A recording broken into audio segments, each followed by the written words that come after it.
The U.S. and Israeli air war against Iran widened on Monday as Israel attacked Lebanon in response to strikes by Hezbollah.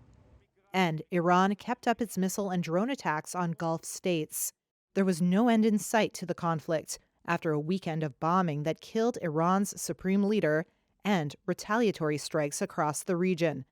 Video on Monday showed an American fighter jet spiraling out of the sky, one of the three that Kuwait mistakenly shot down during an Iranian attack.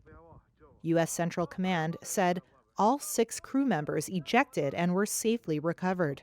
We're already substantially ahead of our time projections. U.S. President Donald Trump said the operation in the Middle East was ahead of schedule at a Medal of Honor ceremony. Trump told an audience in the East Room of the White House that he ordered the strikes because the threat from Iran had been imminent, without providing evidence.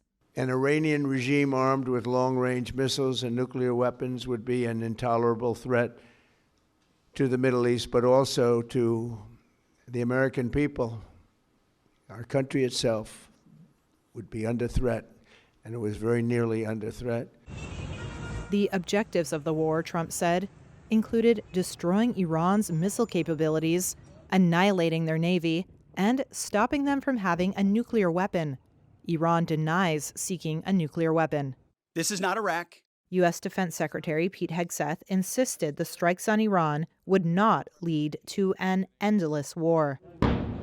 But on Monday, a new front in the war opened when the Lebanese Hezbollah militia, one of Iran's principal allies in the Middle East, launched missiles and drones toward Israel. Israel responded with sweeping airstrikes, which it said targeted the Hezbollah-controlled southern suburbs of Beirut. A Lebanese official said dozens of people died and more than 150 people were wounded. Meanwhile, an Iranian missile hit a British Air Force base in Cyprus, the first strike to reach U.S. allies in Europe. Gayeb Dalai, an analyst at the London-based think tank Chatham House, said Iran is pursuing a strategy of calibrated escalation. Well, it is already becoming quite widespread, and I think this is precisely the strategy that Iran thinks that is the only strategy that it can put enough pressure on Trump, particularly, to change the course of the action. Because right now, the only person that can call off this war or end the war is a Trump. For Trump, who is facing growing discontent at home over bread-and-butter economic issues, the strikes against Iran amount to the biggest U.S. foreign policy gamble in decades.